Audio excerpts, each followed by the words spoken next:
आइए बेटा, देखिए आज हम लोग आपके वेक्टर का 11वां वीडियो लेकर आए हैं।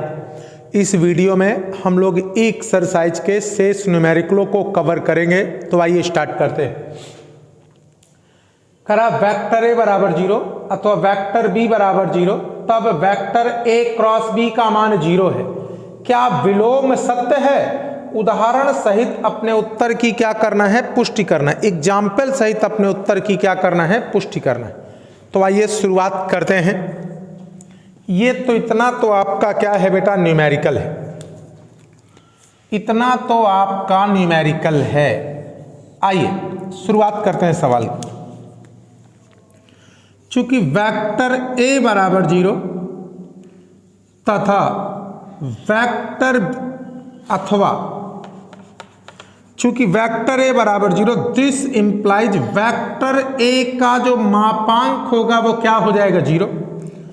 अथवा वेक्टर बी बराबर 0, दिस इंप्लाइज वेक्टर बी का मापांक क्या हो जाएगा? 0।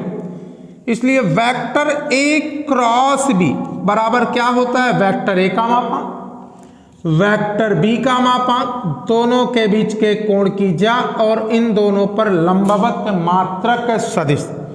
अब है क्या? वेक्टर ए का मान 0 है, इसलिए इसका मापांक 0 हो जाएगा। सोचो अगर इनमें से चाहे ए का मापांक चाहे बी का मापांक 0 कर दें तो क्या हो जाएगा? इसलिए वेक्टर ए क्रॉस बी 0। क्यों? क्योंकि ए क्रॉस बी का मान क्या है? ए का मापांक, तो ए का मापांक 0 रख देंगे तो भी 0 हो जाएगा। अथवा बी का मापांक, तो बी का मापांक 0 रखेंगे तो भी 0 हो जाएगा। यानी कहने का मतलब अगर ए 0 है या बी 0 है तो ए क्रॉस बी 0 हो जाएगा। इसलिए ए क्रॉस बी बराबर 0 अतः सत्य है। अतः क्या है बेटा? सत्य है। अब कहानी उल्टा हो गई। अब कहानी उल्टा हो गई। ये दिखाना यदि a बराबर 0 b बराबर 0 तब a क्रॉस b, तो इसको हमने सत्य दिखा दिया। ये कहानी खत्म हो गई। देख लेना कवर हो रहा है नहीं कवर हो रहा? हाँ कवर हो रहा है। आइए अब कहानी उल्टा है। क्या विलोम सत्य है? विलोम सत्य होने का मतलब कि अगर मैं a क्रॉस b 0 कर दूं तो क्या a 0 b 0 होगा? विलोम के लिए आइए विलोम के लिए तो सबसे पहले आप समझ लीजिए कि विलोम के लिए क्या बोलते हैं। विलोम का मतलब है कि अभी क्या दिया है? a 0 अथवा b 0, तो a क्रॉस b 0 ये हो गया। अब विलोम का मतलब अगर a क्रॉस b 0 है तो क्या a 0 अथवा b 0 से काम चल जाएगा? ये विलोम है कि अगर ये दोनों 0 तो a क्रॉस b 0, लेकिन अगर a क्रॉस b 0 तो क्या ये दोनों 0 से काम चल जाएगा? ये विलोम है, ये देखना है। तो विलोम के लिए चूंकि वेक्टर a क्रॉस b बराबर 0, तो अगर वेक्टर a क्रॉस b बराबर 0 तो 3 स्थितियां पॉसिबल है। तब या तो वेक्टर a बराबर 0 होगा अथवा वेक्टर b बराबर 0 होगा अथवा वेक्टर a समांतर वेक्टर b होगा। आप समझिए विलोम के लिए कि अगर a 0 b 0 तो a क्रॉस b 0, ये हमने दिखा दिया। विलोम के लिए इसका मतलब अगर a क्रॉस b 0 है तो क्या ये दोनों हैं? तो मैं देखता हूं कि अगर a क्रॉस b 0 है तो क्या क्या पॉसिबल है। a क्रॉस b अगर 0 है तो क्या क्या पॉसिबल है? हो सकता है a 0 हो सकता है b 0 हो, और आपको याद है समांतर सदिशों का सदिश गुणनफल 0 होता है। हो सकता है a और b दोनों क्या हो? समांतर हो। ठीक। एग्जाम्पल, आइए एग्जाम्पल ले लेते हैं। एग्जाम्पल ले लेते हैं।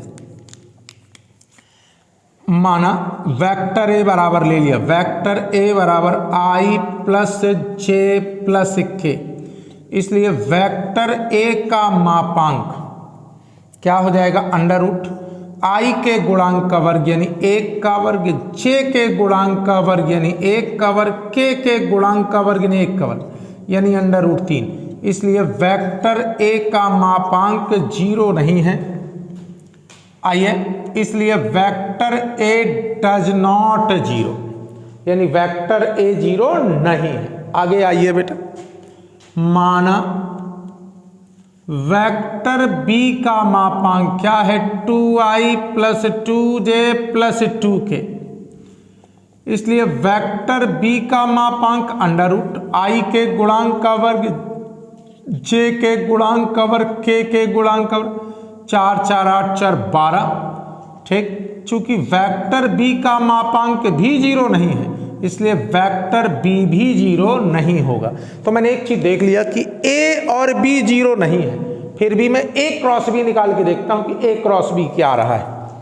इसलिए वेक्टर ए क्रॉस बी बराबर निकाल के देखता हूं। तो बताइए क्रॉस कैसे निकालते हैं। फर्स्ट रो में आई जे के, सेकंड रो में ए के आई जे के गुणांक। तो ए के आई जे के गुणांक क्या है 1 1 और 1। थर्ड रो में बी के आई जे के गुणांक क्या है बताओ 2 2 2। कैलकुलेट किया तो बताइए क्या करेंगे, आई बंद जे बंद, तो तिर्यक गुणा करेंगे 2 1 कम 2 माइनस 2 1 कम 2 माइनस जे लिया तो बता 2 1 कम 2 माइनस 2 1 कम 2 प्लस के। जब के लिया तो देखो के किया तो 2 1 कम 2 माइनस 2, कुल मिलाकर 0 आई 0 जे 0 के, कुल मिलाकर 0 हो गया। कहने का मतलब क्या बेटा, चूंकि vector A does not 0 vector B does not 0, फिर भी वेक्टर ए क्रॉस बी बराबर 0, इसलिए विलोम सत्य नहीं है, विलोम सत्य नहीं होगा। क्लियर बेटा, बात समझ में आ रही है, कोई दिक्कत है बेटा। इसका मतलब विलोम सत्य नहीं होगा क्योंकि ए 0 नहीं है बी 0 नहीं है, फिर भी ए क्रॉस बी क्या हो जाएगा 0 हो जाएगा, क्योंकि वो दोनों क्या है समांतर हैं। तो इतना आप कॉपी कर लीजिए।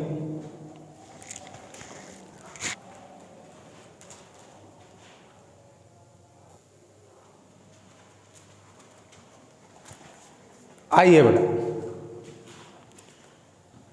देखिए बेटा, ये आपकी एक्सरसाइज का लास्ट और 22वां न्यूमेरिकल है, काफी इंपॉर्टेंट है बेटा।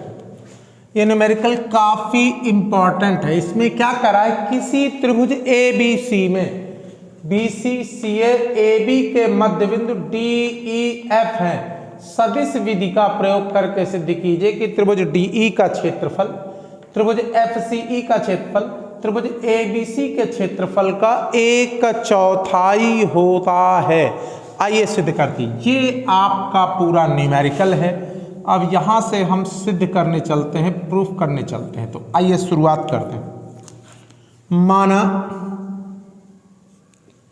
मूल बिंदु O के सापेक्ष त्रिभुज ABC के शीर्षों A, B, C के स्थित सदिश क्रमशः vector A, vector B, vector C हैं। इसका मतलब शीर्ष A का स्थित सदिश OA बराबर कितना है वेक्टर है, शीर्ष B का स्थित सदिश OB बराबर कितना है वेक्टर B, और C का स्थित सदिश यानी OC बराबर कितना है वेक्टर C। आइए अब एक त्रिभुज बना लेते हैं। त्रिभुज का नाम दिया है ABC, ये नाम ABC। अब यहां से ध्यान से देखना है, कह रहा है ABC में BC का मध्य बिंदु D, तो BC का मध्य बिंदु D, गौर से देखिए BC का मध्य बिंदु D। तो आइए बेटा, चूंकि क्या बेटा BC का क्या बेटा मध्य बिंदु क्या है बच्चों D है, इसलिए D का स्थित सदिश मतलब OD बराबर, गौर से देखो BC का मध्य बिंदु D है तो D का स्थित सदिश OD बराबर B का स्थित सदिश यानी OB प्लस C का स्थित सदिश मतलब OC बटा 2, यानी B का स्थित सदिश वेक्टर B है, C का स्थित सदिश वेक्टर C है बटा 2 है। इसके बाद आगे चलते हैं, गौर से देखो CA का मध्य बिंदु E है, इसका मध्य बिंदु क्या कह रहा है E, किसका बेटा CA का, चूंकि किसका बेटा CA का क्या बेटा मध्य बिंदु क्या है बेटा मध्य बिंदु E है, इसलिए OE यानी E का स्थित सदिश बराबर क्या हो जाएगा C का स्थित सदिश यानी OC धन ए का स्थिर सदिश मतलब ओ ए बटा 2। अच्छा सी का स्थिर सदिश क्या है, वेक्टर सी है। ए का स्थिर सदिश क्या है, वेक्टर ए है, और बटा कितना है, 2 है, तो ये ई का स्थिर सदिश हो गया। आइए बेटा अब ए बी का स्थिर सदिश, मैंने माना ए बी का स्थिर सदिश क्या है, एफ है, तो ए बी का स्थिर सदिश, चूंकि ए बी का क्या बेटा, मध्य बिंदु,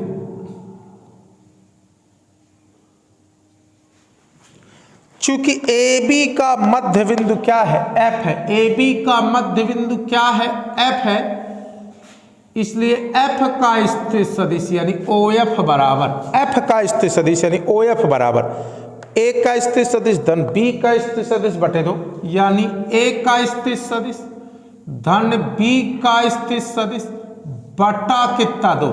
ए का स्थिर सदिश यानी वेक्टर है, बी का स्थिर सदिश यानी वेक्टर बी बटा 2, तो मेरे ओ एफ निकल आए। चलो ओ एफ भी ज्ञात हो गया, ठीक। अब मुझे क्या करना है, डी ई एफ का क्षेत्रफल, किसका क्षेत्रफल, डी ई एफ का, तो वो बाद में करूंगा। त्रिभुज ए बी सी के क्षेत्रफल का 1/4 है, तो सबसे पहले मैं त्रिभुज ए बी सी का क्षेत्रफल निकालूं। आइए थोड़ा सा लड़ाई लड़ते हैं। चूंकि त्रिभुज ए बी सी का क्षेत्रफल, आप ध्यान से देखिए, त्रिभुज ए बी सी का क्षेत्रफल बराबर क्या होगा, हाफ होगा।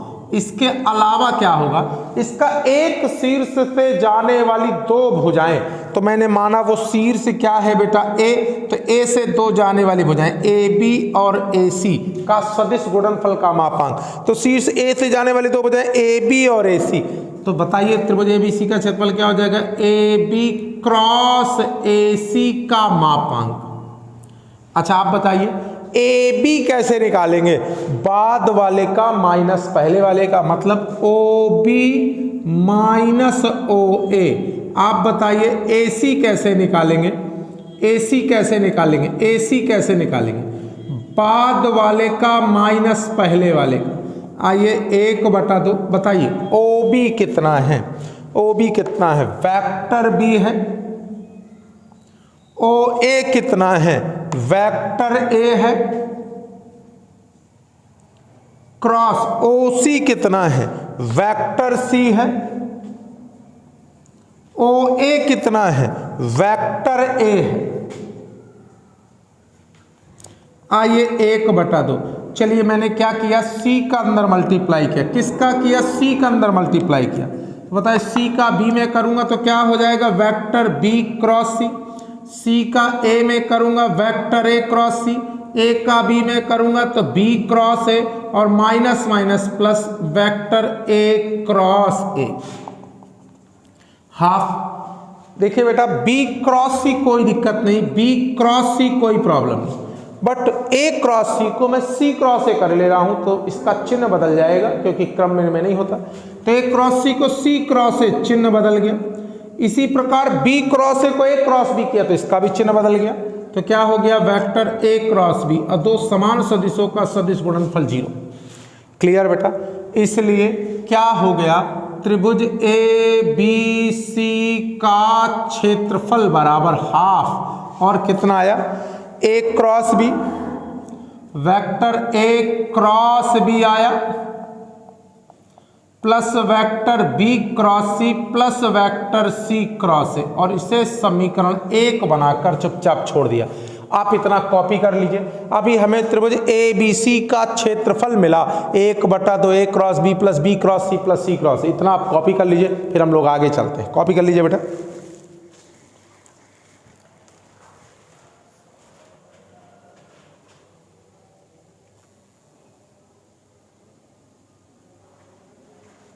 आइए बेटा, अब देखिए हम इसको थोड़ा सा मिटारे दे रहे हैं, इसको ध्यान दीजिएगा। अब आपको चाहिए क्या, त्रिभुज डीईएफ का, एबीसी का निकल आया, अब त्रिभुज डीईएफ का क्षेत्रफल चाहिए। तो देखिए क्या डीईएफ का, समझिए, चूंकि त्रिभुज किसका बेटा, डीईएफ का क्या बेटा, क्षेत्रफल, ये क्षेत्रफल चाहिए था, इसको हटा दे रहा हूं पूरा।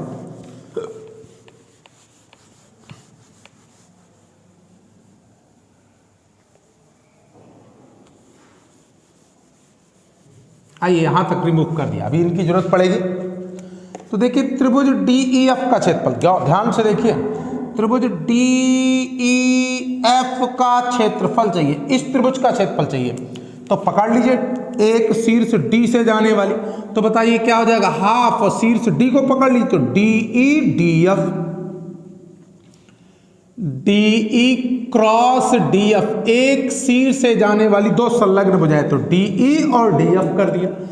अब बात करते सर DE कैसे निकालेंगे, तो उसी तरह बाद वाले के स्थित सदिश में से पहले वाले का स्थित सदिश क्या कर दूंगा, घटा दूंगा।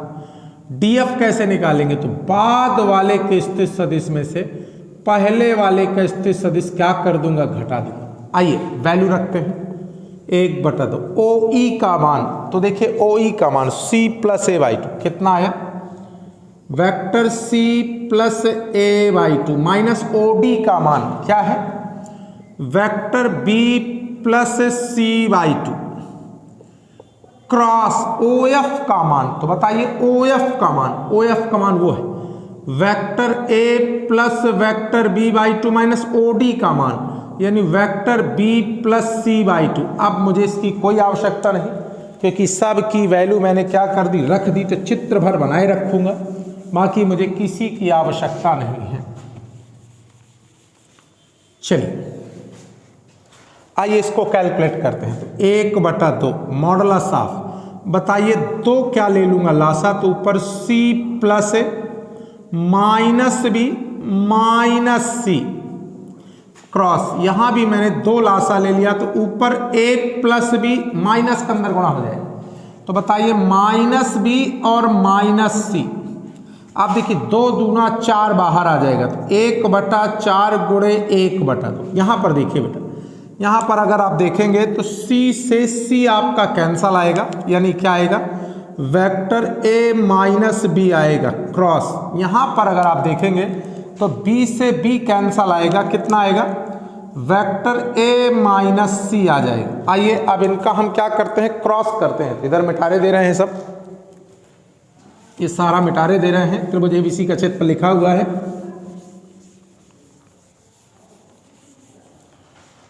ये सारा चीजें क्या आ रही हैं, इसलिए त्रिभुज DEF का क्या बेटा, क्षेत्रफल बराबर 1/4 गुणे 1/2, यही चीज आई, 1/4 गुणे 1/2। अब मैं क्या करूंगा, A का अंदर गुणा कर दूंगा, तो बताइए क्या हो जाएगा, A cross A, vector A cross A हो जाएगा।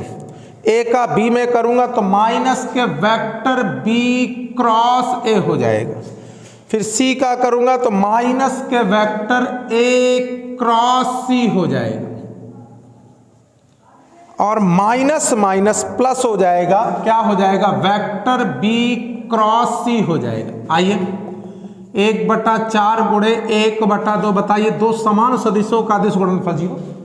B क्रॉस A को A क्रॉस B कर दे तो सदिश का चिन्ह बदल जाएगा, नहीं माइनस माइनस प्लस हो जाएगा। A क्रॉस C को C क्रॉस कर दे तो माइनस माइनस प्लस हो जाएगा, और B क्रॉस C ऑलरेडी लिखा हुआ है। तो इसलिए किसका बेटा, त्रिभुज DEF का क्या बेटा, क्षेत्रफल बराबर 1/4 गुणे, ध्यान से देखो 1/2 A cross B cross C cross A, त्रिभुज ABC का क्षेत्रफल। तो त्रिभुज ABC का क्या बेटा, क्षेत्रफल। और यही चीज आपको क्या करनी थी, सिद्ध करनी थी कि त्रिभुज DEF का क्षेत्रफल है 1/4 अपनी जगह 1/2, और ये पूरा मान त्रिभुज ABC का क्षेत्रफल है। तो यही चीज आपको क्या करनी थी, सिद्ध करनी थी। इसमें एक चीज और सिद्ध करनी है, वो अब इसी तरह आप करेंगे। तो इस वीडियो में हमने इस एक्सरसाइज को फिनिश कर दिया, नेक्स्ट वीडियो में इसकी विविध एक्सरसाइज को कंप्लीट करेंगे। तो कॉपी कर लीजिए बेटा।